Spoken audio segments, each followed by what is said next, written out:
Klik tombol berikut untuk mendapatkan update ilmu yang insya Allah bermanfaat. A'udzu billahi minasy syaithanir rajim.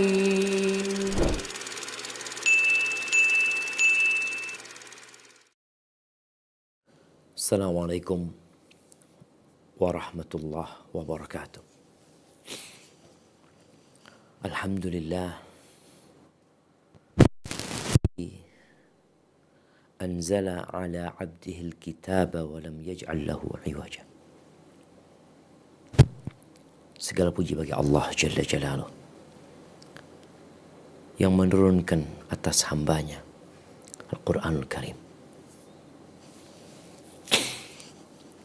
yang penuh dengan petunjuk. Tidak ada penyimpangan di dalamnya. Diturunkan untuk menjadi rahmat bagi manusia. Diturunkan demi untuk menyelamatkan umat manusia. Mengingatkan yang lupa. Menyadarkan yang lalai. Membangunkan yang tidur. Menyemangati yang malas. Sebuah kitab yang kata Allah Jalla Jalaluh, "Lau anzalna hadzal Qur'ana 'ala jabal la ra'aitahu khashi'an mutasaddian min khasyatillah." Jikalau kita turunkan Al-Quran ini ke atas gunung, maka niscaya engkau akan melihat gunung itu tunduk, terbelah, karena takut kepada Allah Azza wa Jalla. Tapi banyak di antara kita yang belum mau membaca Al-Quran dengan mentadabburi. Subhanallah jemaah. Dari tadi Anda membaca beberapa tafsir ya. Seakan-akan waktunya gak cukup untuk terus membaca. Dari satu kitab ke kitab lainnya. Di mana ada banyak hikmah. Ada banyak pelajaran. Subhanallah. Maha suci Allah Azza wa Jalla. Allahumma salli wa sallim ala abdika wa rasulika. Habibina wa sayyidina Muhammadin. Wa ala alihi wa ashabihi ajma'in. Ya Allah, semoga salawat dan salam, berkah dan nikmat senantiasa Engkau curahkan untuk hamba kekasih-Mu, untuk baginda Nabi kita Muhammad alaihi salatu wassalam, untuk keluarga beliau, untuk istri-istri beliau, untuk putra-putri beliau, dan untuk seluruh sahabat Nabi. Semoga Allah meridhai kita bersama mereka. Amma ba'd. Jamaah rahimakumullah. Kembali kita melanjutkan tafsir surah Al-Mulk. Tabarakalladzi biyadihil mulk wa huwa ala kulli syai'in qadir. Berbicara tentang kepemilikan. Milik siapa sebenarnya bumi ini? Manusia merasa memiliki. Baju yang Anda pakai, Anda merasa ini milik Anda. Tab yang ada di hadapan Anda juga ini milik Anda. Jam yang Anda letakkan di pergelangan tangan Anda juga milik Anda. Kita merasa kita memiliki jemaah. Maka di surat Al-Mulk Allah sebutkan demi mengingatkan manusia yang terkadang menjadi sok karena memiliki, seperti yang kita baca di surat Al-Alaq, innal insana la yatgha. Sesungguhnya manusia benar-benar melampaui batasnya. Kapan itu terjadi? Ar-ra'ahu istaghna. ketika dia merasa tidak butuh, merasa cukup dengan apa yang dia miliki, nggak butuh dengan pencipta langit dan bumi. Maka di sini Allah Jalla Jalaluh mengingatkan manusia bahwa tabarakalladzi biyadihi al-mulku wa huwa ala kulli syai'in qadir.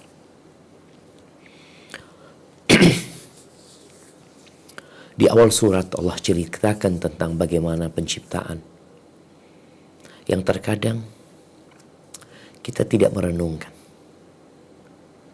Penciptaan, kematian dan kehidupan. Kita melihat ada bayi-bayi yang di perut ibundanya yang mungkin akan dilahirkan. Tapi kita juga melihat ada manusia-manusia yang harus dikuburkan, meninggalkan dunia ini. Kita melihat langit yang penuh dengan bintang-bintang yang menghiasi di malam hari. Di siang hari kita melihat ada mentari. Subhanallah, terang benderang. Siapa yang menciptakan itu? Allah Jalla Jalaluh. Allah ciptakan semuanya dengan hikmah. Ada tujuan. Ada target yang sebagian manusia mengetahui dan sebagian tidak mengetahui. Sebagian mengimani dan sebagian mengingkari. Banyak manusia yang mengingkari akan keesaan Allah Jalla Jalaluh dan hidup dengan meyakini adanya sesembahan selain Allah.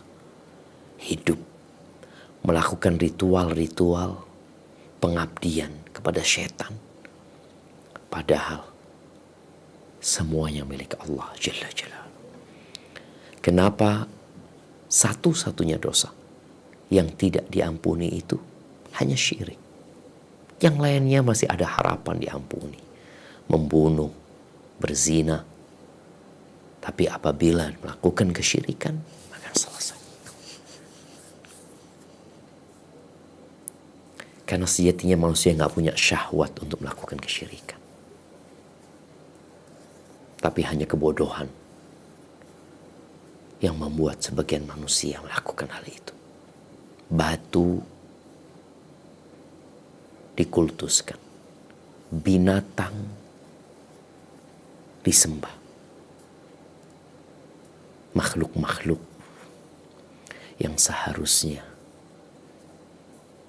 mereka diperlakukan sebagaimana makhluk yang lainnya. Tapi ternyata mereka samakan dengan Tuhan pencipta langit dan bumi ini.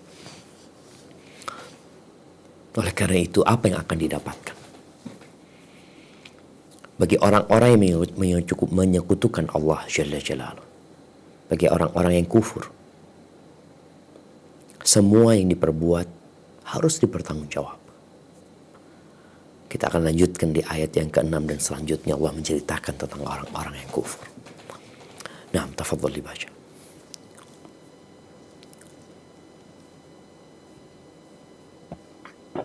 Bismillah. Lanjutan tafsir surat Al-Mulk dari kitab Lubabut Tafsir min Ibni Katsir, karya Dr. Abdullah bin Muhammad bin Abdurrahman bin Ishaq al-Syaikh hafizahullahu ta'ala. A'udzu billahi minasy syaithanir rajim. Walilladzina kafaru bi rabbihim 'adzabu jahannam wa bi'sal masir. Idza ulqu fiha sami'u laha shahiqan wa hiya tafur. Takadu tamayyazu minal ghayz. Kullama ulqiya fiha fawjun sa'alahum khazanatuha alam ya'tikum nadhir. Qalu bala qad ja'ana nadhirun fakadzabna wa qulna ma nazzalallahu min syai' in antum illa fi dhalalin kabir. وقالوا لو كنا نسمع أو نعقل ما كنا في أصحاب السعير فاعترفوا بذنبهم فسحقا لأصحاب السعير. Dan orang-orang yang kafir kepada Rabb-nya memperoleh azab Jahannam, dan itulah seburuk-buruk tempat kembali. Apabila mereka dilemparkan ke dalamnya, mereka mendengar suara neraka yang mengerikan, sedang neraka itu menggelegak. Hampir-hampir neraka itu terpecah-pecah lantaran marah setiap kali dilemparkan ke dalamnya sekumpulan orang-orang kafir. Penjaga-penjaga neraka itu bertanya kepada mereka, apakah belum pernah datang kepadamu di dunia seorang pemberi peringatan? Mereka menjawab, benar ada. Sesungguhnya telah datang kepada kami seorang pemberi peringatan, maka kami mendustakannya. Dan kami katakan, Allah tidak menurunkan sesuatu apapun. Kamu tidak lain hanyalah di dalam kesesatan yang besar. Dan mereka berkata, sekiranya kami mendengarkan atau memikirkan peringatan itu, niscaya tidaklah kami termasuk penghuni neraka yang menyala-nyala. Mereka mengakui dosa mereka, maka kebinasaanlah bagi penghuni neraka yang menyala-nyala. A'udzubillahi minan nar. Allah sebutkan bagaimana kondisi neraka Jahannam. Begitu panasnya, begitu menakutkannya. Sejatinya yang Allah pinta dari hamba itu bukan sesuatu yang besar. Kita melihat ada orang-orang yang harus bekerja dari pagi sampai sore di bawah terik matahari. Ada yang harus meninggalkan keluarganya, berpisah dari mereka. Yang Allah pinta dari hamba-hambanya itu gak banyak. Surat yang baru saja kita baca sebagiannya, ini surat Makkiyah. Rasulullah SAW menyuruh penduduk Mekah, mengajak mereka untuk mengatakan qulu la ilaha illallah. Katakan la ilaha illallah. Berlepas dirilah kalian dari semua sesembahan-sesembahan yang ada. Karena sejatinya pemilik langit dan bumi ini adalah Allah Azza wa Jalla. Tapi mereka menolak. Bagaimana 13 tahun Rasul sallallahu alaihi wasallam menyampaikan dakwah ini. Sampai akhirnya beliau harus meninggalkan kota Mekah sebelum hijrah. Menuju ke Taif. Mendakwain penduduk Taif. Disuruh apa sih sebenarnya mereka? Qulu la ilaha illallah. Katakan la ilaha illallah. Tapi mereka enggan. Mereka menolak. Bahkan mereka mengusir Nabi alaihi salatu wassalam dengan cara yang sangat miris di hati. Balik lagi ke Mekah, diajak lagi mereka untuk mengatakan la ilaha illallah. Nabi sayang jemaah. Tapi ternyata mereka menolak. Maka konsekuensi dari apa yang dilakukan manusia, baik itu kebaikan atau keburukan, nanti di hari akhir. Karena kita akan melihat di muka bumi ini orang-orang yang melakukan kesyirikan, kekufuran, kejahatan, berbagai tindakan yang diharamkan oleh Allah Azza wa Jalla, meninggalkan perintah-perintah ilahi, yang kita melihat hidup mereka nyaman di sini. Iya. Nanti, maka Allah sebutkan di sini bagaimana dahsyatnya azab neraka. Kumpulkan segala yang ada di benak manusia tentang siksaan, maka azab neraka akan lebih berat daripada yang mereka pikirkan. Barakallahu fiik. Nah, silakan dilanjutkan. Ayatnya dan kami siapkan lilladzina kafaru bi rabbihim adzabu jahannam wa bi'sal masir. Orang-orang yang kafir kepada Rabb-nya memperoleh azab jahannam, dan itulah seburuk-buruk tempat kembali. Maknanya, tempat kembali yang paling jelek. Idza ulqu fiha sami'u laha syahiqa. Apabila mereka dilemparkan ke dalamnya, mereka mendengar suara neraka yang mengerikan. Ibnu Jarir berkata, yakni suara jeritan. Wahiyya tafur. Sedang neraka itu menggelegak. As-Sauri berkata, neraka itu menggodok mereka seperti sedikit biji-bijian yang dimasak di air yang sangat banyak. Barakallahu fikum. Subhanallah jemaah. Allah ceritakan bagaimana kondisi neraka Jahannam.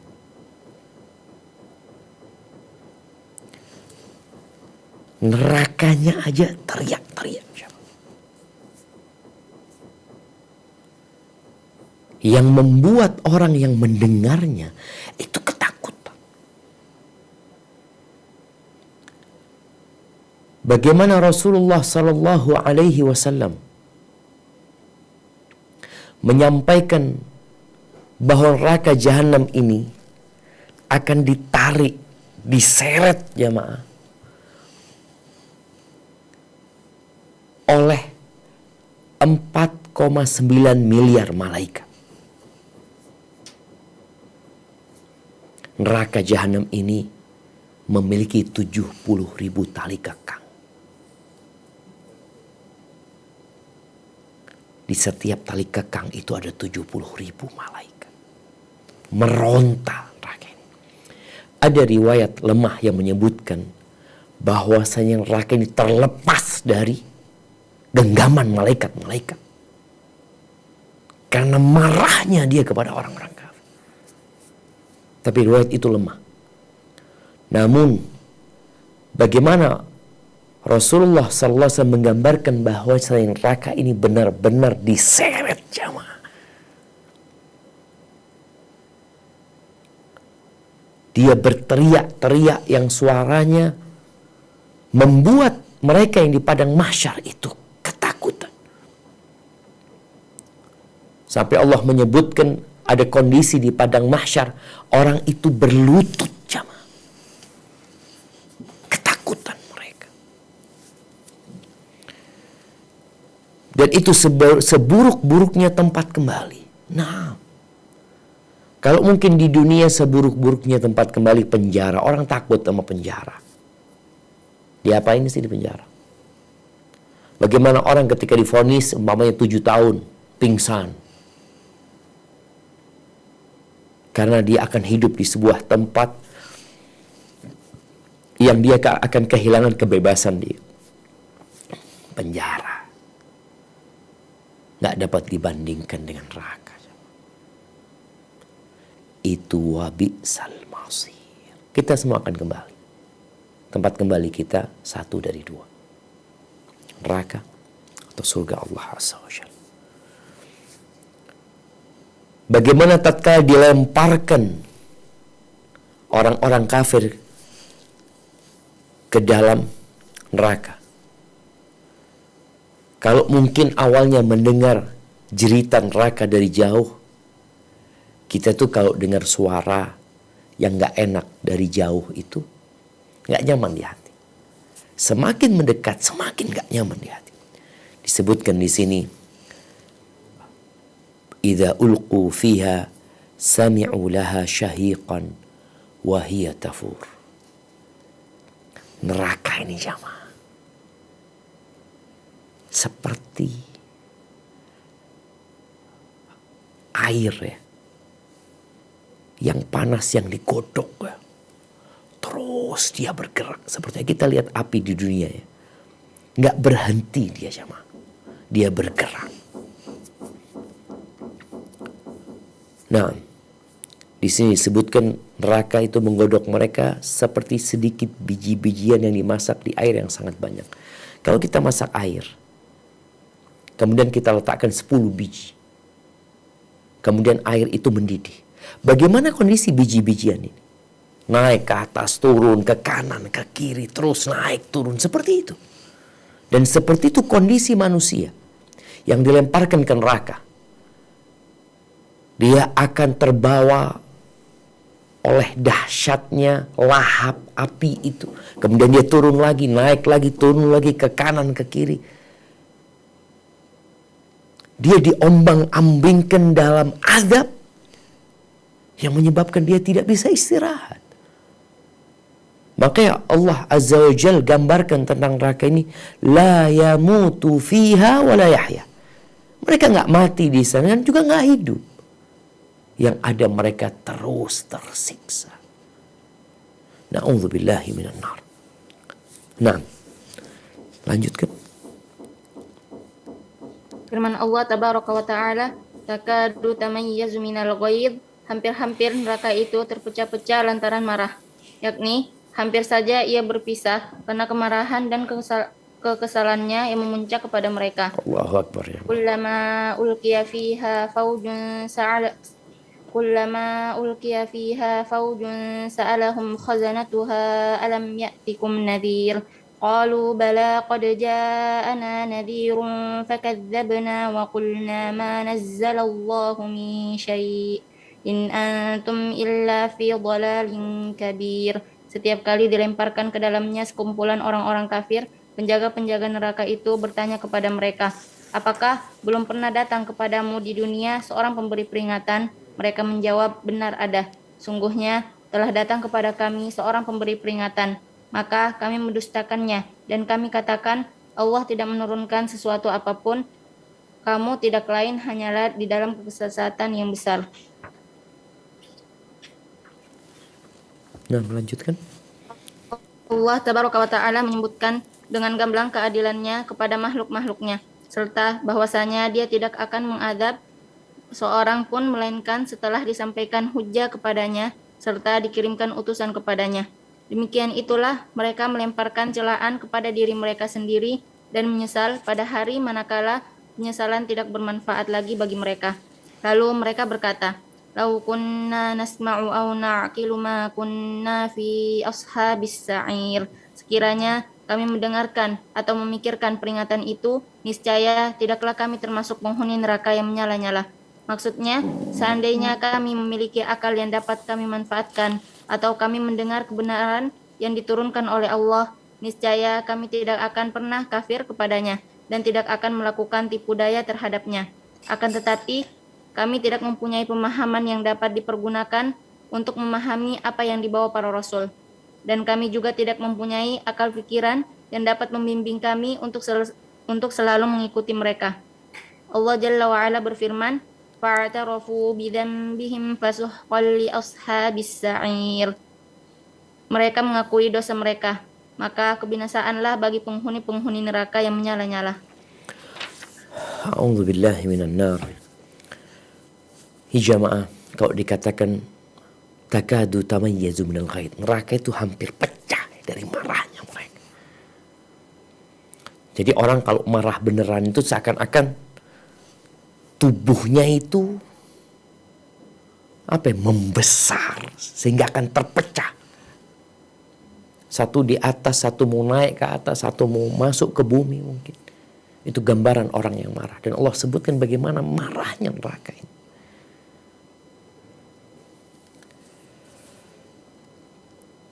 Dan subhanallah,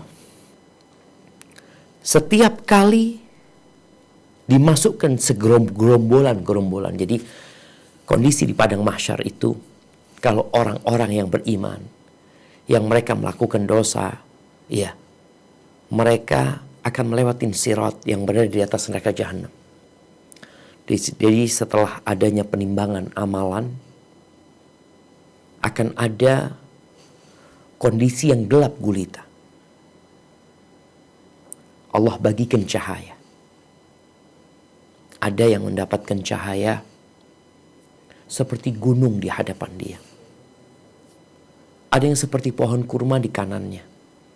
Sampai yang terakhir orang mendapatkan cahaya di jempol kakinya.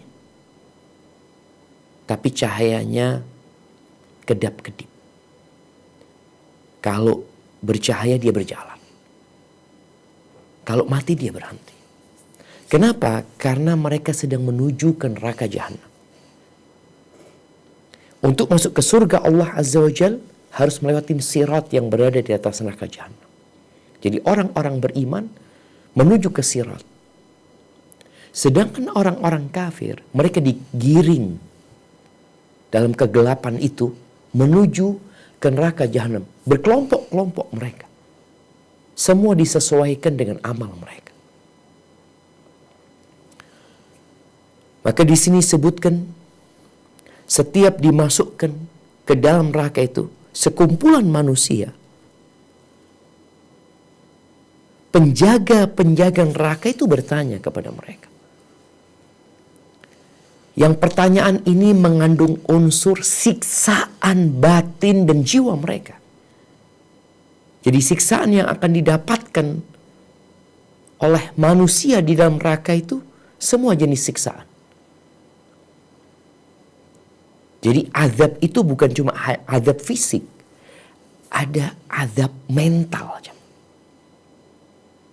Kita melihat adanya manusia-manusia yang gara-gara dibully kemudian bunuh diri karena sakit dibully itu. Bagaimana kemudian dia menutup diri karena sakit. Bahkan boleh jadi siksaan dengan ucapan itu lebih dahsyat daripada fisik. Maka di sini para malaikat yang menjaga api neraka bertanya kepada mereka, alam ya'tikum nadhir? Alam ya'tikum nadhir? Ini ditanyakan kepada semua umat manusia dari sejak zaman Nabi Adam alaihissalam sampai kiamat nanti. Ketika mereka dimasukkan ditanya, alam ya'tikum nadhir? Apakah belum pernah datang kepadamu di dunia seorang pemberi peringatan? Ini udah, mereka menyesal gitu dengan apa yang terjadi. Mereka mengatakan, bala. Iya, benar sudah datang sebenarnya. Tapi masalahnya, kita mendustakan mereka. Jadi pemberi peringatan ini, setelah meninggalnya para nabi, maka pewaris nabi terus melanjutkan tugas nabi. Memberikan peringatan. Yang kadangkala peringatan ini gak disukai oleh manusia. Sebagian merasa agama itu akan memberatkan dia. Ada banyak aturan yang membuat mereka sengsara dan menderita. Padahal peringatan itu untuk menyelamatkan engkau. Wallahi jamaah, sebagian kita itu gak mau dikasih peringatan. Bukan gak mampu untuk melakukan apa yang diperintahkan. Karena sejatinya semua perintah Allah itu mampu dikerjakan manusia. Ketika dia tidak mampu, Allah akan memberikan keringanan. Seperti perintah sholat. Gak mampu berdiri, duduk. Gak mampu duduk, rebahan. Tapi Allah perintahkan sholat. Allah turunkan ayat-ayatnya. Maka mereka mengatakan, ya datang kepada kami peringatan. Tapi fakadzabna, kami mendustakan mereka. Bahkan kami mengatakan Allah gak nurunkan apa-apa, kalian ini berada dalam kesesatan. Bayangin ya, bagaimana manusia ini menuduh para rasul di dalam kesesatan.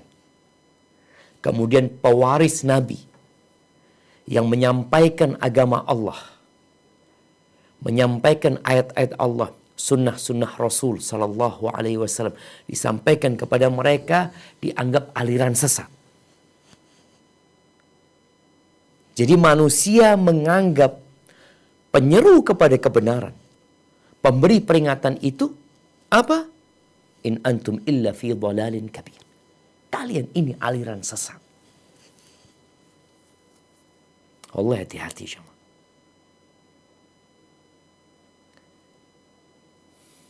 Tapi hidup ini pilihan. Yang jelas Allah tidak akan memberikan siksa, hukuman, kecuali Allah sudah menegakkan hujjah. Sudah disampaikan. Sudah datang. Makanya bagaimana kondisi mereka di neraka semakin tersiksa. Ketika ditanya, alam ya'tikum nadhir. Ini malaikat-malaikat marah juga sama mereka. Bahkan marahnya malaikat mungkin lebih dahsyat daripada marahnya api neraka itu sendiri. Ini orang gak mau dikasih tahu. Ini orang dikasih nikmat, dikasih manfaat, fasilitas dalam hidupnya. Tapi ternyata dia ingkar kepada Allah Azza wa Jalla. Lalu mereka menyatakan penyesalan mereka. Subhanallah jemaah, ini cerita yang akan terjadi. Allah sampaikan sekarang ketika kita masih hidup di muka bumi agar kita tidak mengikuti langkah-langkah mereka. Apa kata mereka? Wa qalu law kunna nasma' aw na'qil ma kunna fi ashabis sa'ir. Mereka mengatakan, andai kata kami mau mendengar. Kenapa kok bicara nasma? Karena ayat-ayat Allah itu dibacakan. Rasul sallallahu alaihi wasallam menyampaikan. Dan Allah berikan kepada manusia alat untuk dapat memahami apa yang disampaikan. Pendengaran. Makanya kalau orang itu tuli, nggak tahu apa-apa dan tidak sampai kepadanya peringatan Allah, ya dia nggak akan diazab. Tapi ini orang kalau kami mau dengar. Betapa seringnya jamaah manusia itu dengar aja nggak mau. Ada pengajian, dia nggak mau hadir. Hadir pergi. Sekarang mau alasan apa? Oh, di kampung Ana nggak ada kajian. Di kampung Ana tidak ada yang menyeru kepada Islam. Ya Allah, kau punya handphone. Kau lihat betapa banyaknya peringatan-peringatan di situ. Tapi berat kita untuk mendengarkan peringatan. Kita akan skip yang namanya nasihat. Kita akan skip yang namanya ancaman-ancaman yang diberikan. Kita nggak suka. Kita maunya nyaman. Ya, manusia semuanya kepingin nyaman. Tapi bukan sekarang waktunya.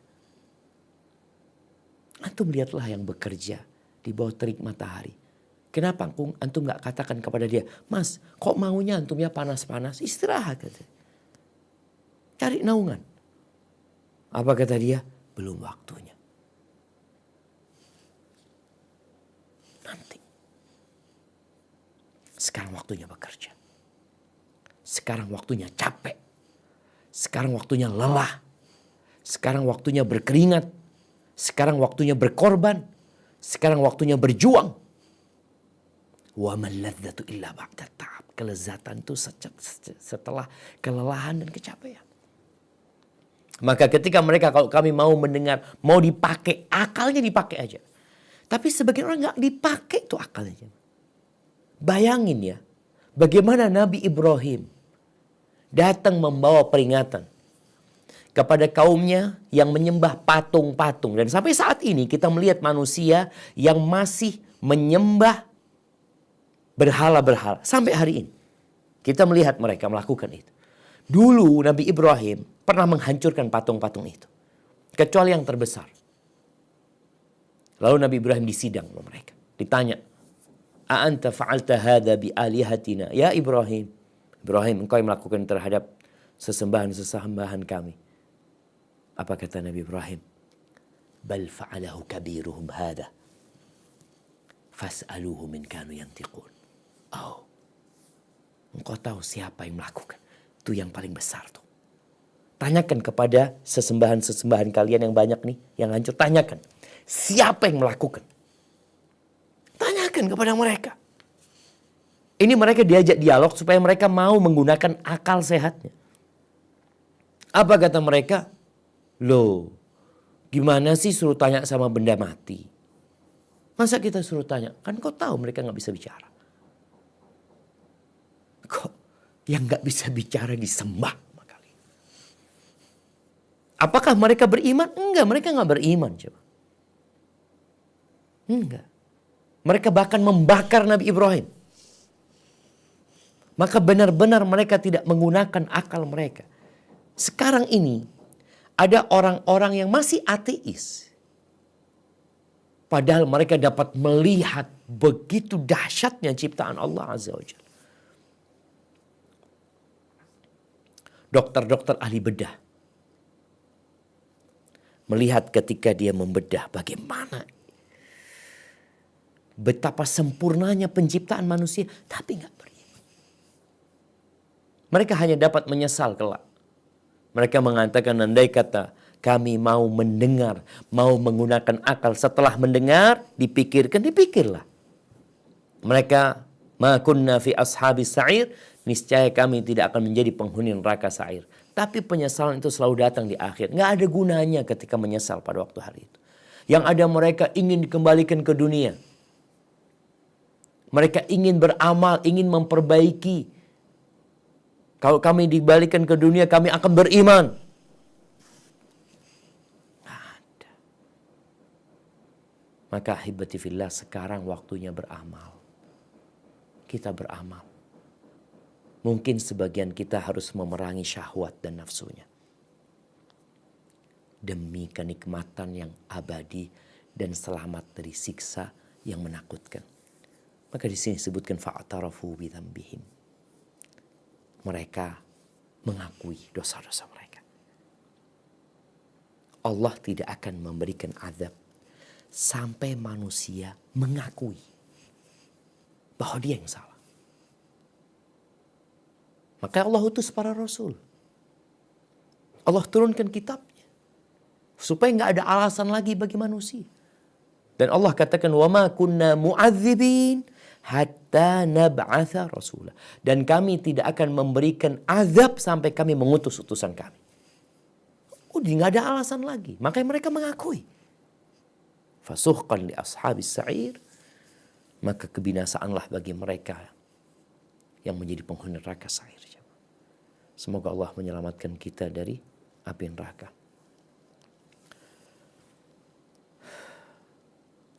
Ada sebuah riwayat yang menyebutkan tidak ada seorang yang masuk neraka kecuali dia tahu dia pantas masuk neraka.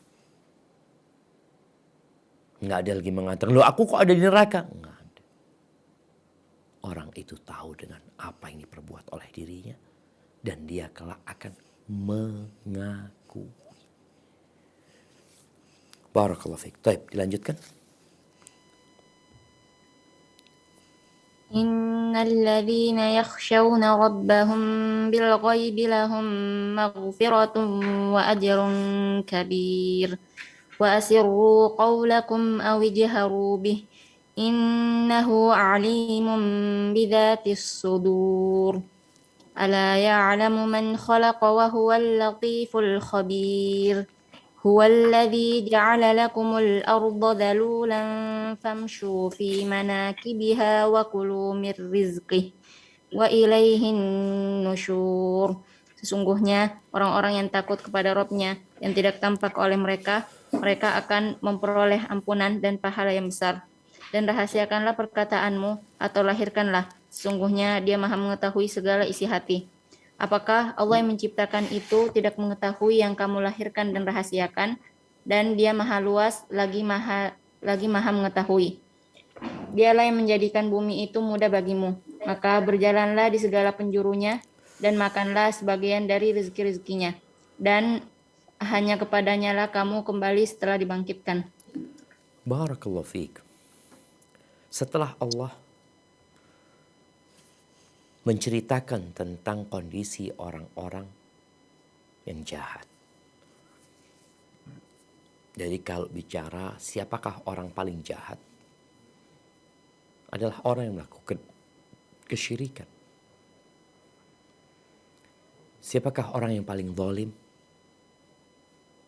Orang yang menyekutukan Allah Azza wa Jalla. Maka Allah sebutkan inna syirka la zulmun azim.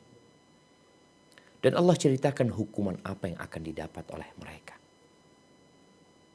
Setelah itu Allah menceritakan lawan dari mereka.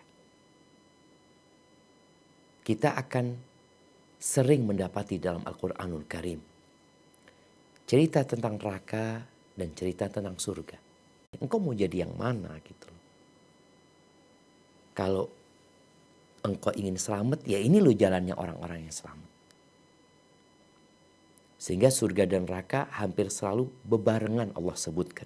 Setelah Allah ceritakan penghuni surga, Allah ceritakan penghuni neraka atau sebaliknya. Dan biasanya Allah akan ceritakan penghuni neraka, kemudian penghuni surga.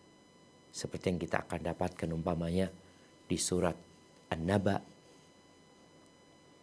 Kita akan dapatkan di surat An-Nazi'at. Kita akan dapatkan sampai di surat yang pendek ya. Bagaimana Allah menceritakan tentang dua kelompok ini, dua golongan ini. Dan manusia ketika dikasih cerita tentang bagaimana orang-orang yang buruk dan orang-orang yang baik, biasanya dia berusaha untuk tidak menjadi orang yang buruk.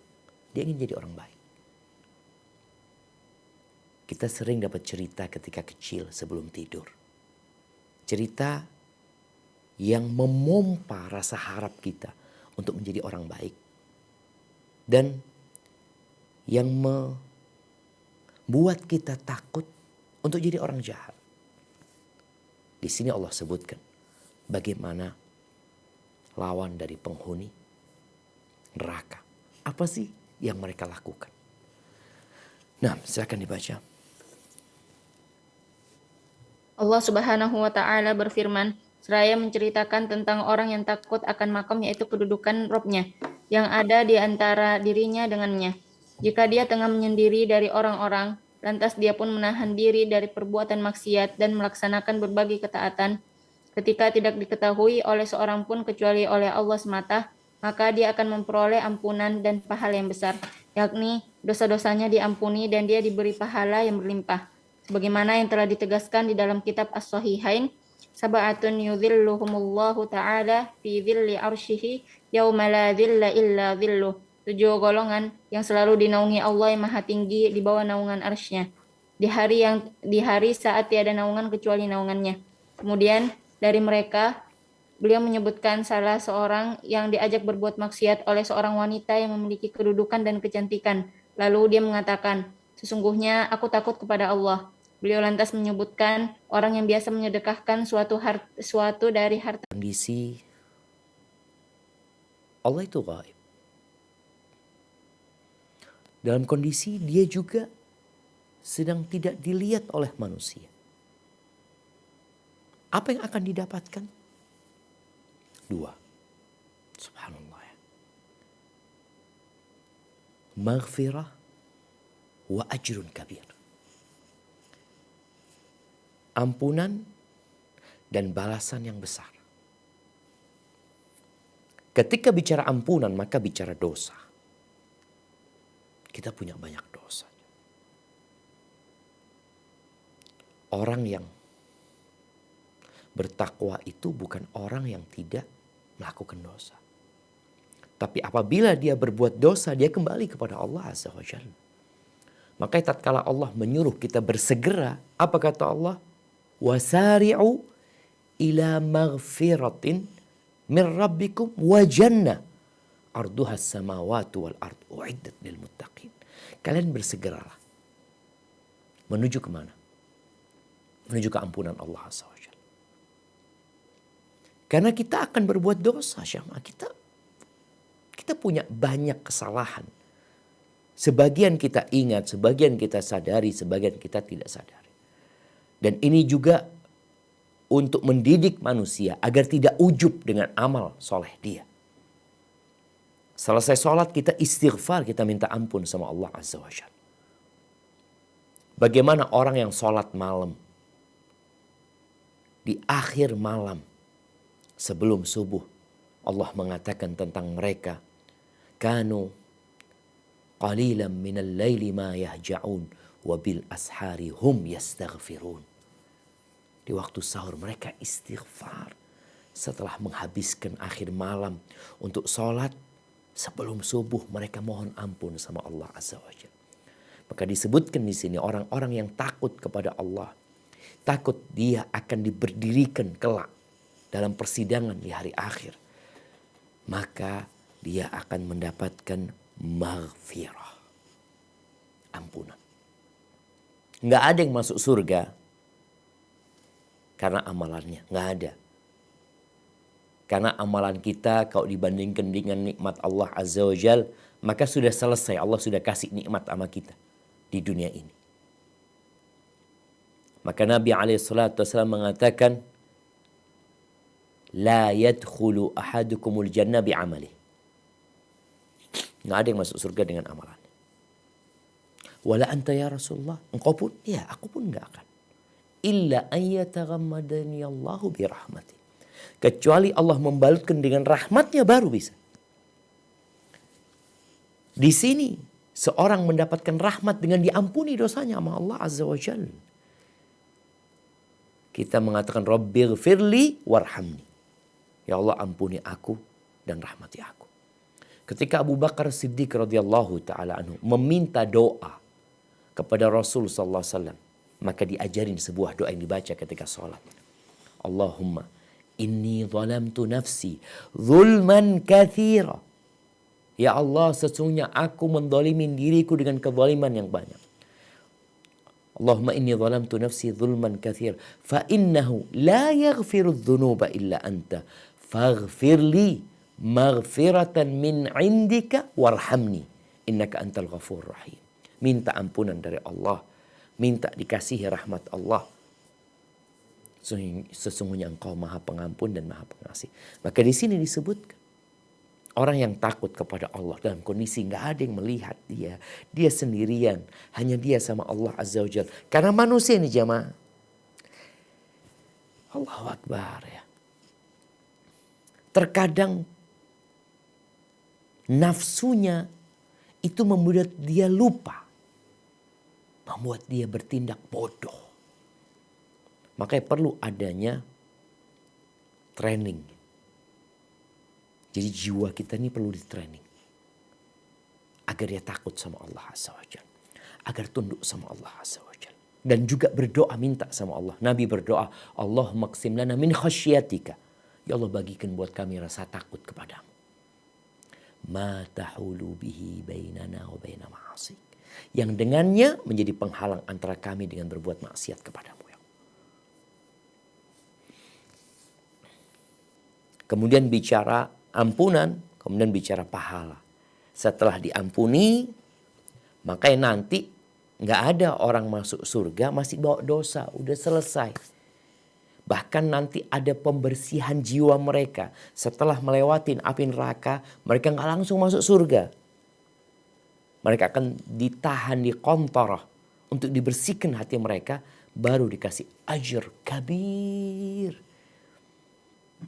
Balasan yang besar yang gak dalam bayangan manusia.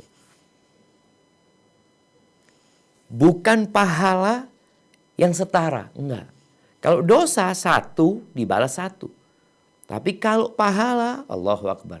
Kita berbuat satu kebaikan, Allah lipat gandakan jadi 700 kali lipat. Menjadi kelipatan yang tidak terhingga. Itu yang namanya ajrun kabir. Maka disebutkan di hadis tentang 7 golongan yang akan mendapatkan naungan dari Allah Azza wa Jal.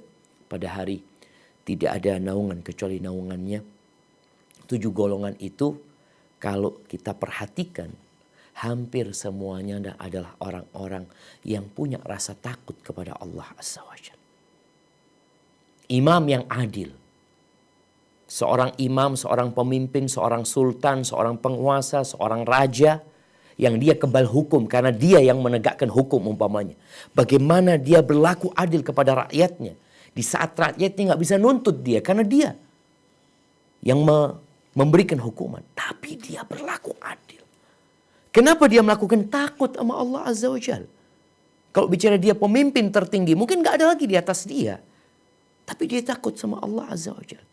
Bagaimana cerita anak muda di saat kawan-kawannya tenggelam dalam kemaksiatan, dia menjaga diri karena takut sama Allah Azza wa Jalla. Bagaimana cerita seorang yang diajak berzina dalam kondisi hanya dia berduaan dan dia diajak, bukan dia yang mau berzina, tapi dia takut sama Allah Azza wa Jalla.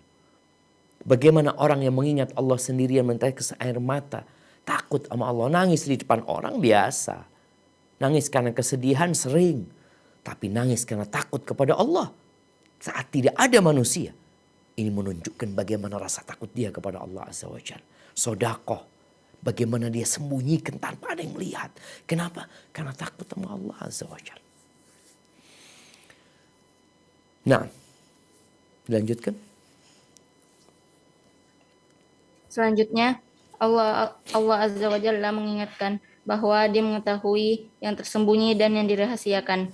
Wa asirru qawlakum aw ijharu bih innahu alimun bidatis sudur. Dan rahasiakanlah perkataanmu atau lahirkanlah. Sesungguhnya Dia Maha mengetahui segala isi hati, yakni atas yang terbesit di hati. Barakallahu fik. Jadi orang-orang musyrikin itu, bagaimana mereka menentang dakwah Nabi SAW. Bagaimana mereka membuat makar.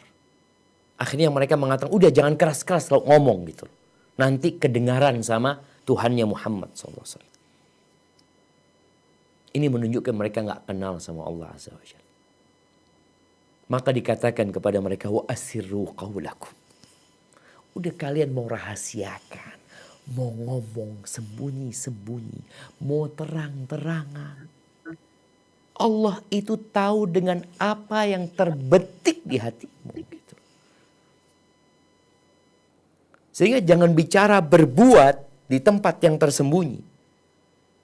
Jangan berbicara tentang berbisik-bisik yang masih di hatimu, yang belum engkau ucapkan.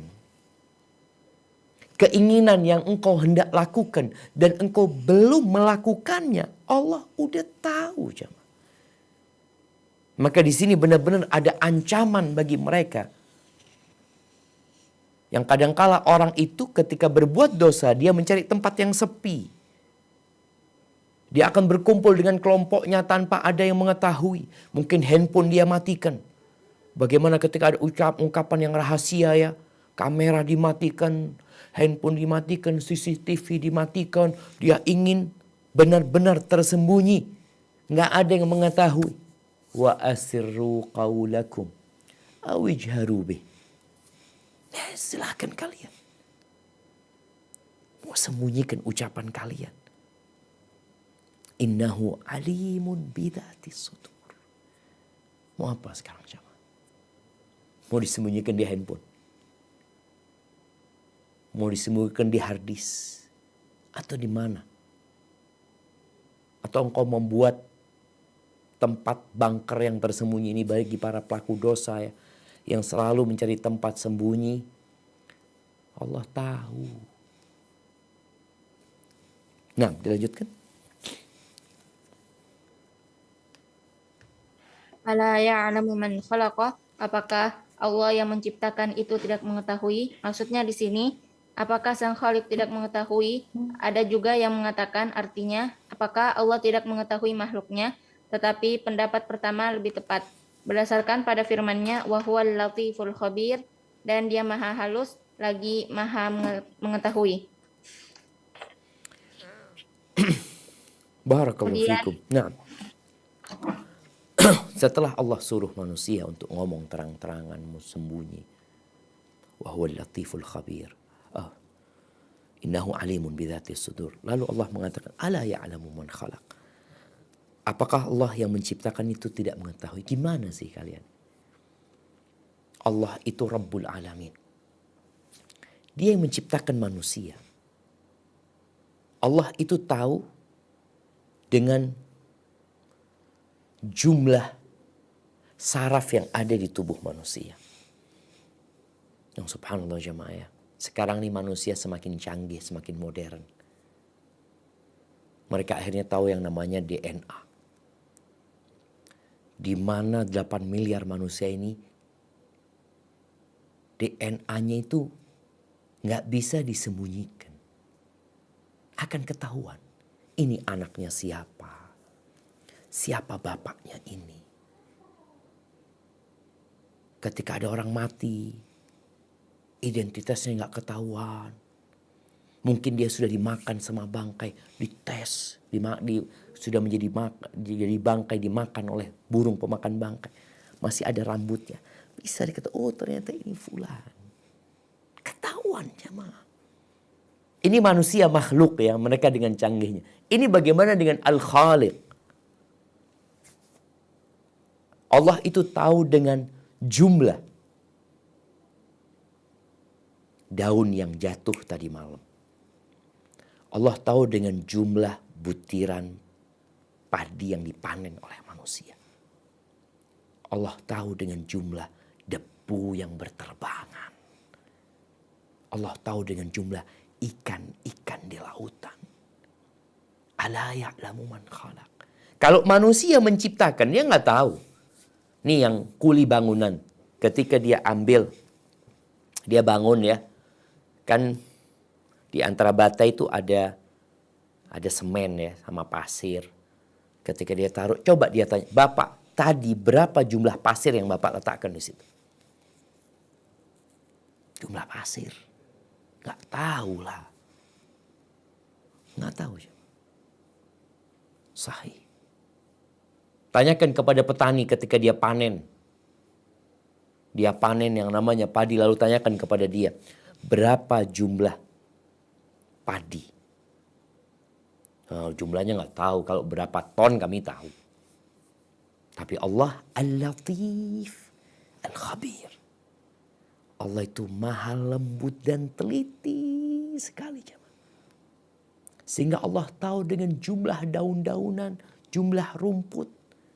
Makanya nggak ada yang tersembunyi. Engkau mau sembunyi kemana? Wa huwal latiful khabir. Jadi ala ya'lamu man khalaq. Ada dua penafsiran di sini disebutkan. Ala ya'lamu man khalaq. Ala ya'lamu al-khaliq. Man khalaq maknanya apakah yang menciptakan tidak mengetahui. Atau yang kedua disebut ini, ala ya'lamu Allah makhluqahu. Apakah Allah tidak mengetahui makhluknya yang diciptakannya? Tapi yang lebih kuat adalah pendapat yang pertama ya, yang menunjukkan bahwasanya Allah mengetahui segala sesuatu dengan detail dan teliti. Nah, lanjutkan jemaah. Kemudian dia menyebutkan nikmat yang telah dianugerahkan kepada makhluknya dengan menyediakan bumi untuk mereka dan membentangkannya khusus bagi mereka, di mana Allah membuatnya sebagai tempat menetap yang tenang, yang tidak miring dan ia tidak bergoyang, karena dia telah menciptakan gunung-gunung padanya, dan dia mengalirkan air di dalamnya dari mata air.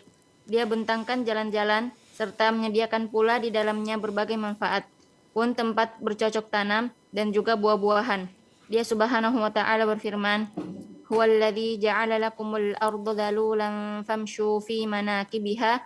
Dialah yang menjadikan bumi itu mudah bagimu, maka berjalanlah di segala penjurunya. Maksudnya, lakukanlah perjalanan kemana saja yang kalian kehendaki dari seluruh belahannya, serta bertebaranlah kalian di segala penjuru bumi untuk menjalankan berbagai macam usaha dan perdagangan. Dan ketahuilah bahwa usaha kalian tidak akan membawa manfaat bagi kalian sama sekali, kecuali jika Allah memudahkannya untuk kalian. Maka itulah dia berfirman, wa kulu mir rizqih, dan makanlah sebagian dari rezekinya. Dengan demikian, usaha yang merupakan sarana sama sekali tidaklah bertentangan dengan tawakal. Wa ilaihin nusyur, dan hanya kepadanya lah kamu kembali setelah dibangkitkan. Maksudnya tempat kembali pada hari kiamat.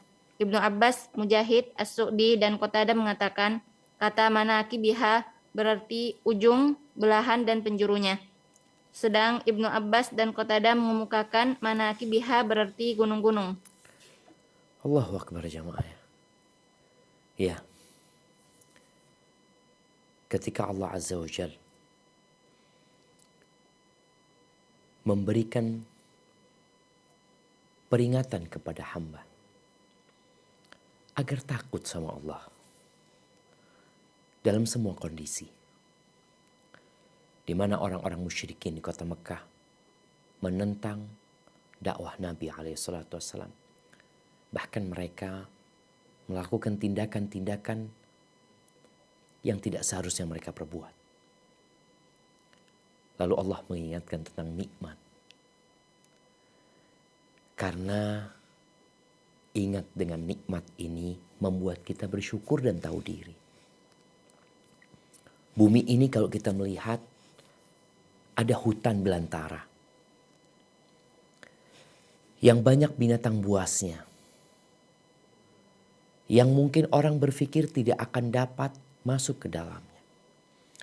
Ada gunung-gunung yang menyulang tinggi, yang di situ ada nikmat. Allah mudahkan semuanya. Bagaimana kita ngelihat Freeport, gunung mereka gali, mereka bisa sampai ke sana. Siapa yang memudahkan? Allah Jalla Jalla. Bagaimana kita melihat ada orang-orang masuk ke hutan belantara, menuju ke sungai kecil yang ternyata ada emas di sana.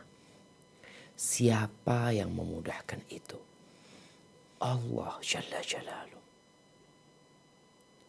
Bagaimana kita melihat nelayan bisa sampai ke tempat-tempat yang jauh jamaah untuk mendapatkan ikan di sana. Siapa yang memudahkan? Allah Jalla Jalaluh. Allah memberikan kemudahan kepada manusia. Tapi ya manusia kembali lagi gak bersyukur sama Allah SWT. Famshu fi manakibiha. Kalian jalanlah. Kalau bicara manakib di sini, jalanlah di ujung-ujungnya, jalanlah di gunung-gunungnya. Bagaimana orang nyampe ke puncak gunung? Nyampe ke tempat-tempat yang mungkin sebagian orang mengatakan belum dijamah oleh manusia. Engkau sampai ke sana, bukankah engkau manusia? Ya maksudnya ana jadi orang yang pertama. Siapa yang memberikan kemudahan? Allah Azza wa Jalla. Wa kulu min rizqi. Makanlah dari rizkinya. Supaya manusia ketika mendapatkan rizki, dia ingat tuh Allah yang kasih. Agar mereka tidak bersandar kepada usaha, kepada kecerdasan.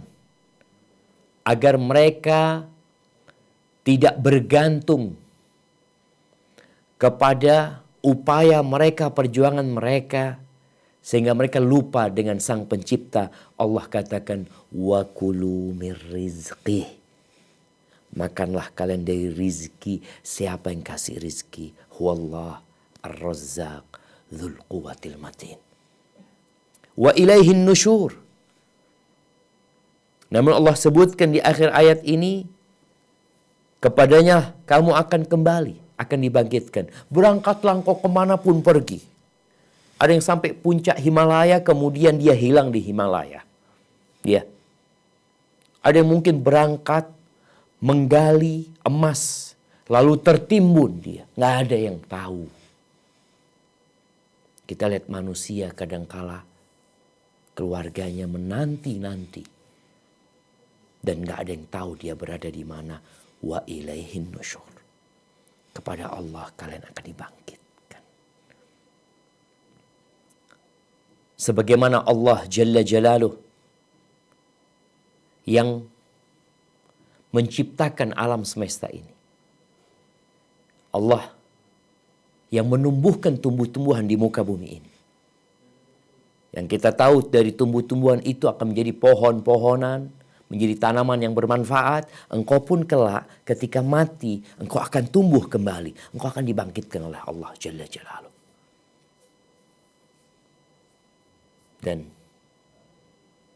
hanya satu teriakan. Satu tiupan sangkakala umat manusia akan keluar dari bumi ini jamaah menuju kepada mahsyar. Barakallahu fiik. Mungkin kita cukupkan sampai di sini.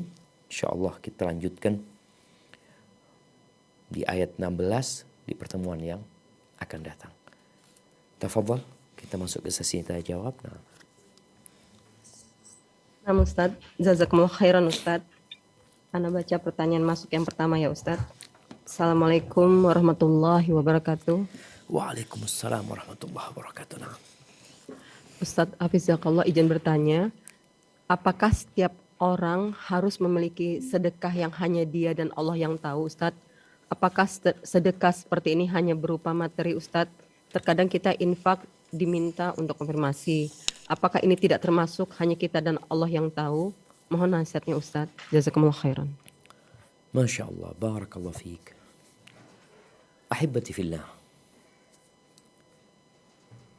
Allah Jalla Jalaluh memerintahkan kepada kita berbagai macam ibadah. Ada yang harus dikerjakan terang-terangan. Ada yang dapat dilakukan sembunyi-sembunyi. Kalau bicara zakat, maka sebagian ulama mengatakan lebih baik terang-terangan karena itu kewajiban yang memang harus diketahui. Dulu zakat itu diambil oleh pemerintah. Dihitung, engkau hartamu berapa. Jadi penghitungan harta itu ada sejak zaman dulu. Untuk menetapkan berapa kewajiban yang harus dikerjakan. Mereka datang menghitung ternak, mereka datang menghitung kebun kurmanya. Mungkin yang berkaitan dengan harta ini disembunyikan. Tapi kalau berkaitan dengan kebun kurma kelihatan ini loh kebun kurmanya. Terus berapa zakatnya sekian ditetapkan. Kayak orang punya sawah kelihatan ini sawahnya. Ini panennya. Jadi ada kondisi-kondisi yang memang terang-terangan dilakukan. Bahkan sebagian mengatakan kalau zakat itu ya terang-terangan. Nggak ada masalah karena itu memang jadi kewajiban supaya lihat engkau benar-benar melaksanakan kewajibanmu. Sholat pun seperti itu. Sholat berjamaah ya di masjid gitu loh. Dipanggil hayya ala sholat. Engkau keluar dari rumahmu menuju ke masjid. Bertemu dengan kawan-kawan. Terlihat. Tapi ada yang dapat disembunyikan. Sholat ada yang dapat disembunyikan. Sholat sunnah. Makanya dianjurkan sholat sunnah di rumah. Bicara tadi umpamanya sedekah. Allah Jalla Jalaluhu mengatakan in tubdus sadaqati fa ni'immahi. Wa in tukhfuha wa tu'tuha al-fuqara fahuwa khairul lakum. Kalau kalian sedekah terang-terangan itu baik. Baik. Yang penting ikhlas lillahi ta'ala. Dia berharap pahala sama Allah. Bukan untuk menyenangkan hati dia, tapi ingin mengharapkan keridhaan Allah Azza wa Jalla.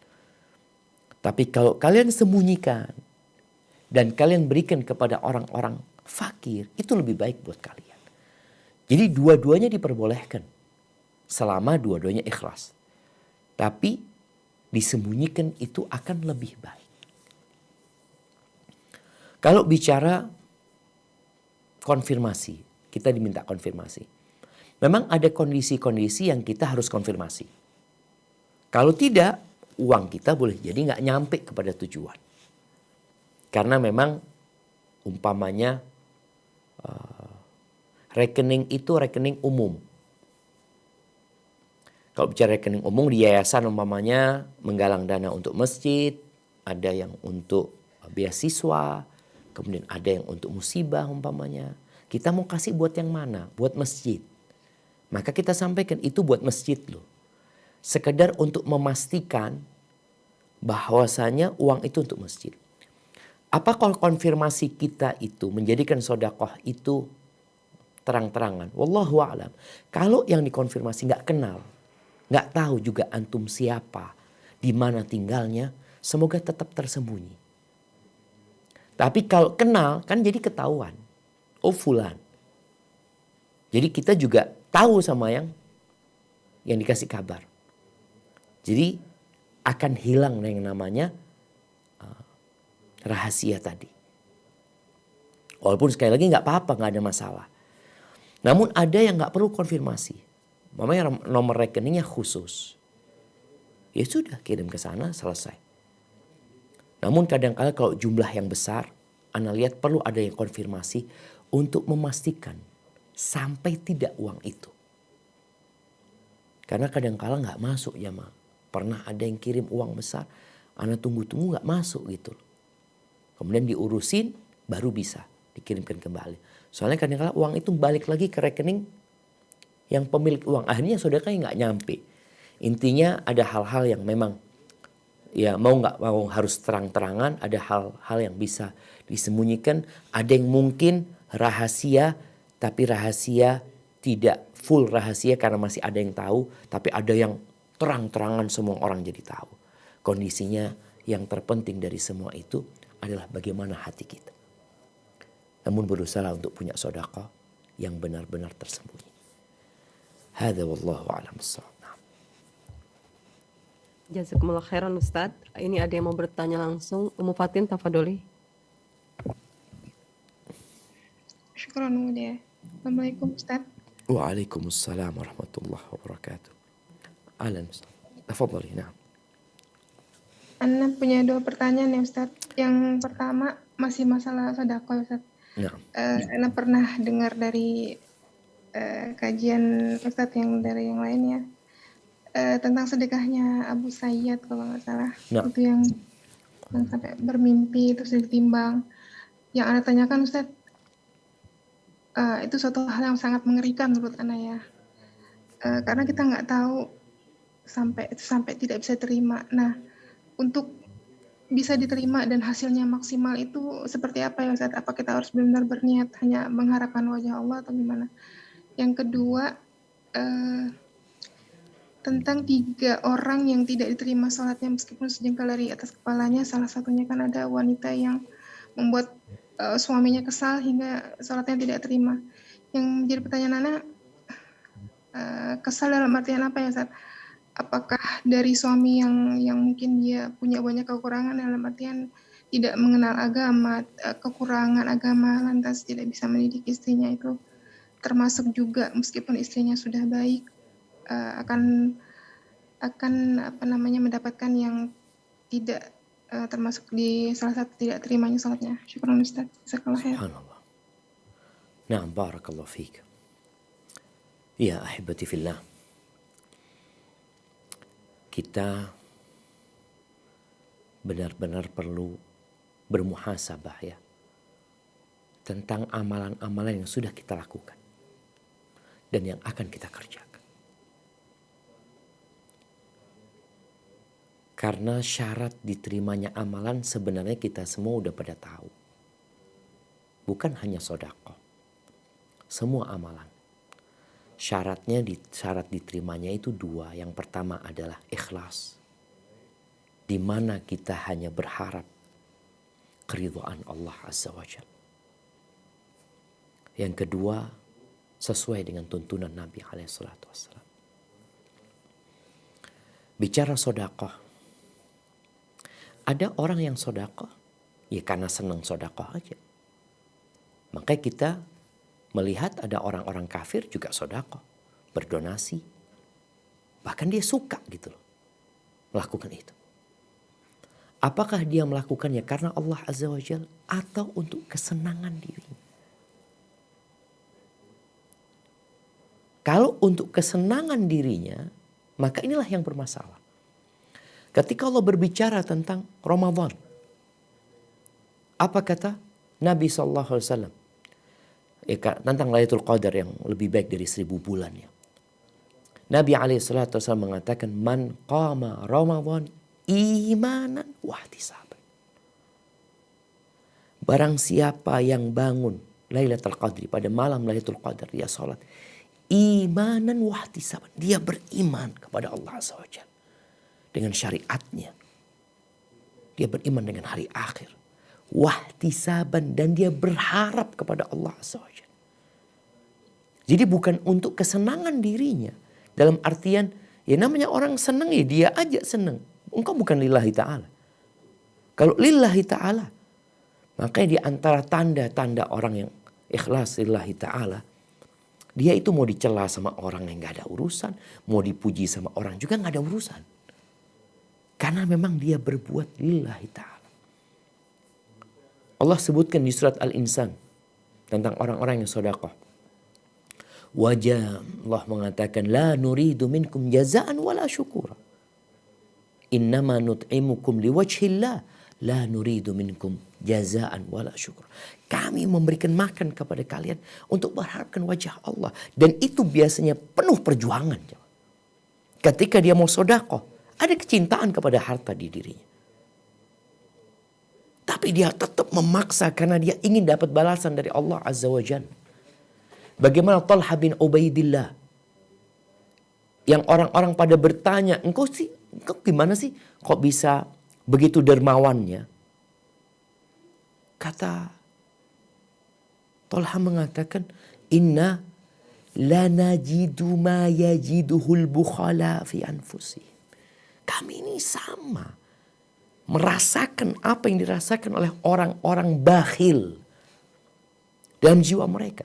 Artinya kami merasa berat. Iya. Berjuang mengeluarkan harta. Walakinnana natasobbar. Tapi kami berusaha untuk sabar. Gitu. Maka ketika bersodakoh, lihat engkau untuk apa? Lillahi ta'ala. Sekali lagi ada orang yang cuma kesenangan dirinya aja. Dia gak berharap pahala dari Allah. Gak ingin diselamatkan dari api neraka. Bagaimana sodakoh ini dapat menyelamatkan dia. Ketika melewati sirat yang berada di atas neraka jahanam. Bagaimana dia berharap berada di timbangan kebaikan dia pada hari kiamat nantinya. Pas cuma nyenengkan dirinya. Itu yang dikatakan syahwat untuk dirinya dia. Tapi kalau dia berharap kepada Allah Azza wa Jal. Maka insya Allah sodakohnya akan diterima. Ini berkaitan dengan semua amalan jamaah. Ada orang yang puasa. Engkau kenapa puasa? Ya apa? Aku enak sih badanku kalau aku puasa. Ini untuk dirinya dia berpuasa. Ya untuk kesenangan diri, untuk kesehatan dia. Tapi kenapa engkau puasa? Ya, aku ingin diselamatkan dari api neraka. Mudah-mudahan dengan puasa ini aku dapat menundukkan syahwatku dan Allah menjagaku. Jadi intinya Allah terus, bukan bicara kesenangan dia apalagi di dunia ini. Makanya man kana yuridul hayatad dunya wa zinataha. Barang siapa yang ambisinya dunia, kayak nyamanan dunia, nuwaffi ilaihim a'malahum fiha. Kami akan berikan. Sempurnakan bagi mereka pahala di dunia ini. Wa hum fiha la yubkhasun. Enggak dikurangi. Tapi kata Allah, ulaika alladzina laisa lahum fil akhirati illa nar. Tapi di akhirat neraka buat mereka. Karena memang mereka bukan untuk akhirat gitu loh berbuat. Itu yang berkaitan dengan amalan kita ya. Adapun berkaitan dengan tadi yang kedua ya, tentang yang amalan mereka nggak diangkat dari atas, sejengkal di atas kepala mereka, salah satunya wanita yang nggak taat, yang buat kesel suaminya. Maka tergantung kondisi suaminya dan tergantung kondisi dia sebenarnya. Seorang wanita yang membuat kesal suaminya yang bertakwa kepada Allah SWT. Suaminya baik, suaminya soleh. Dan yang diperintahkan oleh suaminya adalah perintah yang sesuai dengan syariat. Tapi dia membangkang. Maka inilah wanita-wanita yang gak akan diangkat amalan dia. Adapun kalau suaminya adalah orang yang tidak bertakwa kepada Allah dan memerintahkan kepada sesuatu yang bertentangan dengan syariat Allah, kemudian sang istri tidak nurut dan tidak taat membuat suaminya kesal, yang gak ada urusan. Karena sejatinya tidak boleh taat kepada makhluk dalam rangka bermaksiat kepada Allah Azza wa Jalla. Jadi intinya yang menjadi standar kesalnya suami itu dipertimbangkan atau tidak adalah apakah karena Allah atau karena dirinya. Tapi karena istri yang tidak nurut sama suaminya, padahal yang diminta oleh suaminya sesuatu yang diperbolehkan dalam agama umpamanya, maka disinilah akan berdampak kepada istri tersebut. Hadza wallahu a'lam bissawab. Jazakumullah khairan Ustaz. Ana baca pertanyaan selanjutnya Ustaz. Assalamualaikum warahmatullahi wabarakatuh. Waalaikumsalam warahmatullahi wabarakatuh. Ustaz Hafizakallah, tadi disampaikan bahwa ada orang yang tahu bahwa dirinya pantas untuk masuk neraka Ustaz. Ya. Bagaimana kalau kita merasa bahwa diri kita seperti itu Ustaz, karena merasa semua amal yang dilakukan terlihat dan orang tahu Ustaz, sehingga mudah muncul ria dan begitu ada yang memujinya, dan atau dia berbuat baik karena ada yang melihat. Begitu tidak ada yang melihat, dia bermaksud pada Allah, dia bertobat, tapi dia melakukan maksiat lagi Ustaz. Jadi dia merasa tidak ada amal yang bisa dibawa sedangkan dosa terus bertambah. Apakah dia termasuk seperti yang disampaikan di awal tadi Ustaz? Mohon nasihatnya Ustaz. Jazakumullah khairan Ustaz. Barakallahu fiik. Iya jemaah. Kalau tadi yang kita ceritakan adalah cerita tentang yang sudah masuk neraka. Artinya Allah benar-benar menegakkan keadilan. Membuat persidangan yang membuat orang itu akhirnya tahu, memang aku pantas masuk neraka. Karena memang dia tahu dengan kondisi dirinya. Gak ada orang dimasukkan neraka dalam kondisi, loh aku kenapa masuk neraka? Gak ada. Allah akan tegakkan keadilan buat mereka. Kalau mereka memang ingin adanya saksi-saksi, Allah akan datangkan saksi. Sehingga dia benar-benar puas dengan vonis yang diberikan kepada mereka. Adapun kalau bicara di dunia, ya kita semua tahu dengan diri kita. Tapi kita masih berada di dar amal, di tempat untuk beramal. Muhasabah itu membuat kita jadi sadar. Kalau dikatakan tadi, aku kayaknya gak ada yang ikhlas ya. Ya berusaha untuk berbuat baik. Yang ikhlas lillahi ta'ala. Aku kok kayaknya seperti orang munafik. Itu pernah terjadi di diri para sahabat. Bagaimana ketika Hamdalah bertemu dengan Abu Bakar mengatakan nafaqo Hamdalah. Munafik Hamdalah ini kata dia. Lu gimana kau mengatakan dirimu munafik? Iya, kalau kita sedang di majelisnya Nabi alaihi salatu wassalam, seakan-akan surga dan neraka ya Allah di hadapan kita. Sehingga kita semangat untuk beramal dan menjauh dari neraka. Tapi kalau kita sudah ketemu keluarga, kerjaan, kita lupa beberapa dari itu. Maka mereka laporan kepada Nabi alaihi salatu wassalam, dan Nabi menyebutkan itu hal yang wajar sebenarnya. Itu hal yang wajar. Tapi apa yang harus kita lakukan tatkala kita merasa ya Allah kayaknya amalanku gak ada yang ikhlas? Yang kau perbaiki. Ini pentingnya muhasabah. Kau beristighfar. Sebagaimana engkau berbuat dosa sembunyi-sembunyi, engkau lakukan ketaatan sembunyi-sembunyi. Kalau dikatakan aku habis melakukan kemaksiatan sembunyi-sembunyi, Allah tinggalkan kemaksiatan itu dan engkau ganti dengan ketaatan dalam kondisi sembunyi-sembunyi. Di kamar itu engkau hamparkan sejadah, di kamar itu engkau berdoa, engkau perbanyak ketaatan. Semoga dengan cara seperti itu ya kita diampuni sama Allah Azza wa Jalla. Kenapa ada istighfar? Karena orang tahu dia punya dosa yang dapat memasukkan dia ke neraka. Allah akan menghukum dia, maka dia beristighfar. Tapi saat nanti Anda berbuat dosa lagi, ya istighfar lagi, taubat lagi.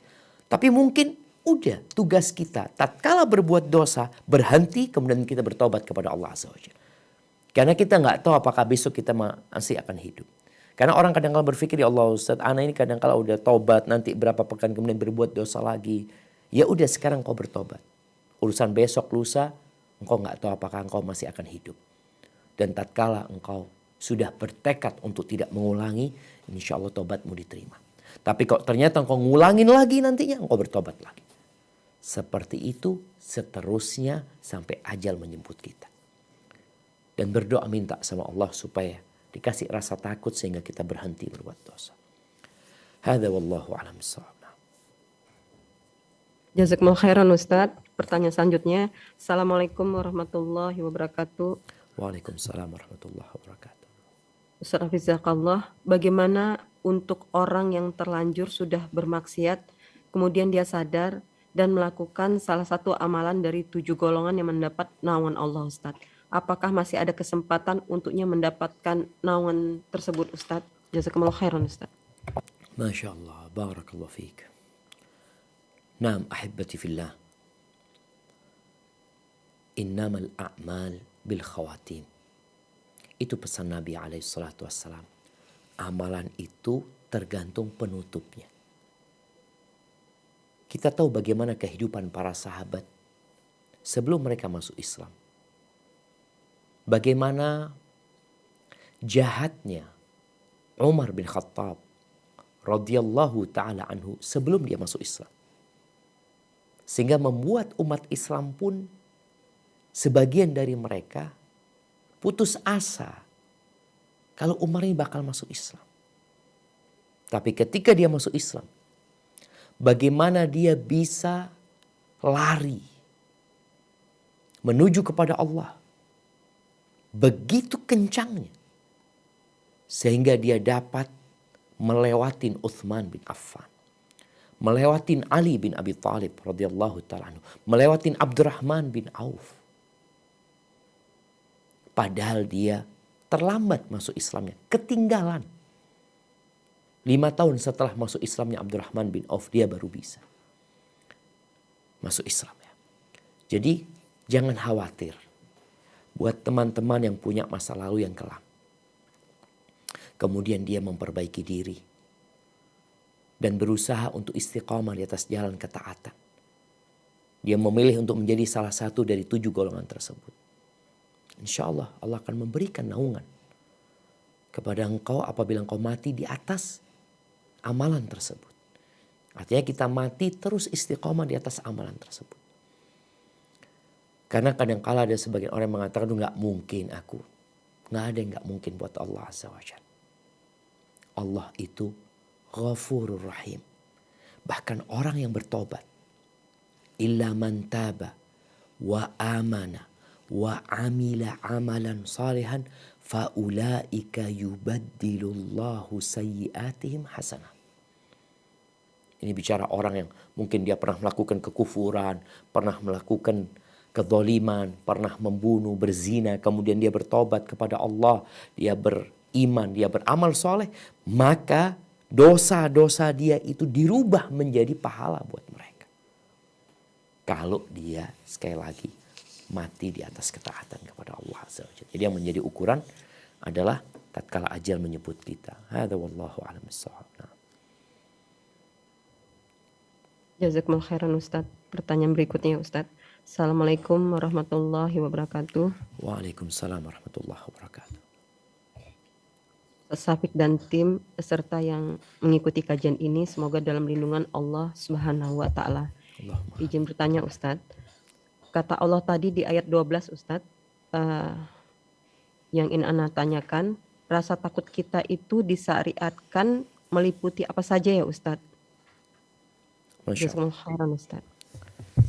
Barakallahu fiik.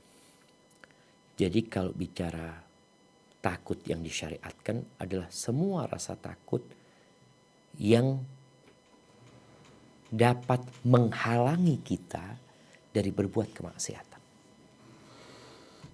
Ini disebutkan yakhshawna rabbahum. Takut mereka kepada Tuhan mereka. Ada rasa takut yang normal.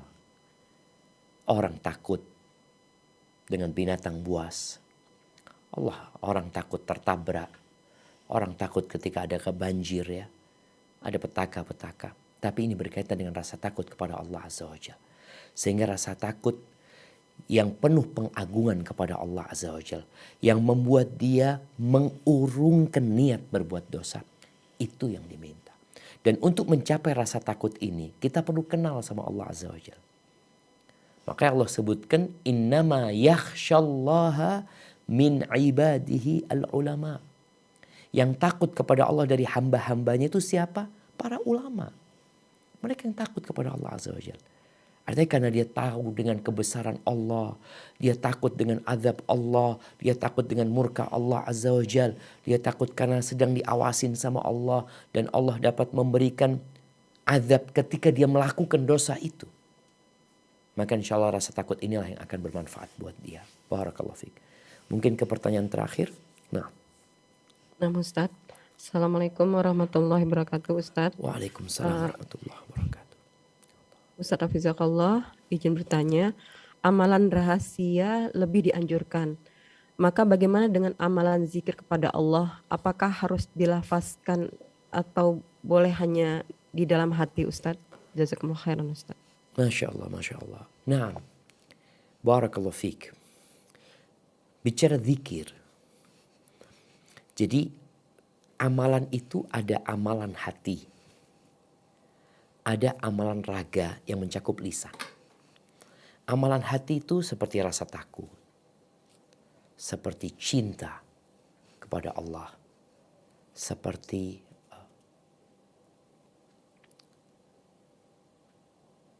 benci terhadap yang diharamkan ya.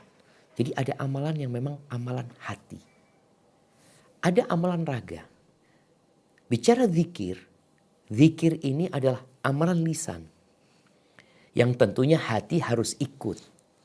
Maka kalau bicara zikrullah, Nabi SAW mengatakan kepada seorang sahabat yang ketika dia minta dikasih amalan yang dapat dia pegang terus-terusan, beliau mengatakan, la yazalu lisanuka rotban bidzikrillah. Lisanmu engkau jaga untuk selalu basah dengan berzikir. Jadi zikir itu amalan lisan. Yang tentunya zikir dengan hati selalu harus ada. Karena kalau cuma lisan tanpa hati, kayak orang sholat cuma raganya tapi hatinya nggak ikut, ya boleh jadi nggak ada pahala dari ibadah yang dia lakukan. Jadi ada zikir yang sembunyi-sembunyi. Tadi ketika disebutkan 7 golongan yang akan mendapatkan naungan dari Allah itu, rajulun dzakarallaha khalian. Dia berzikir mengingat Allah sendirian.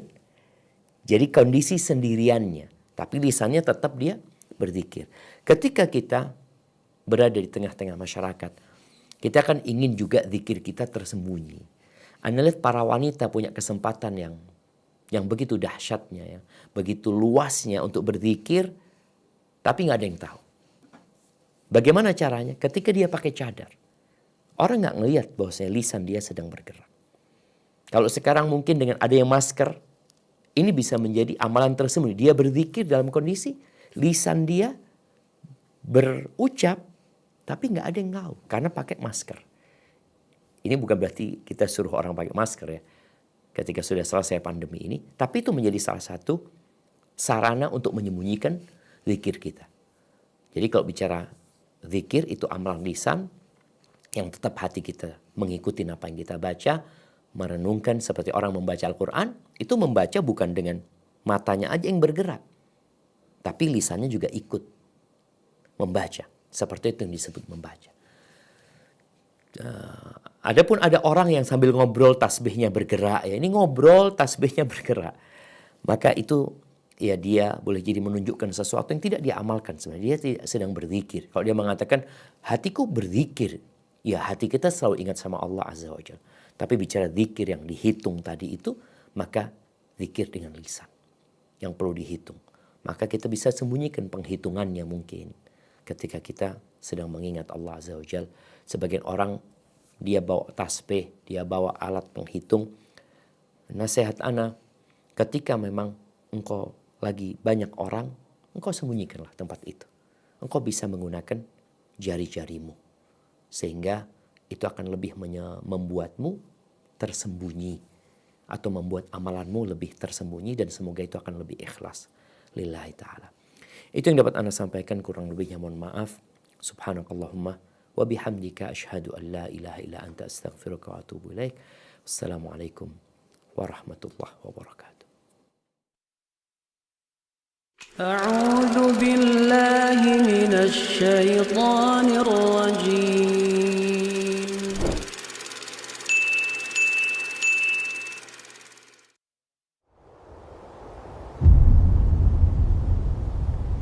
Klik tombol berikut untuk mendapatkan update ilmu yang insya Allah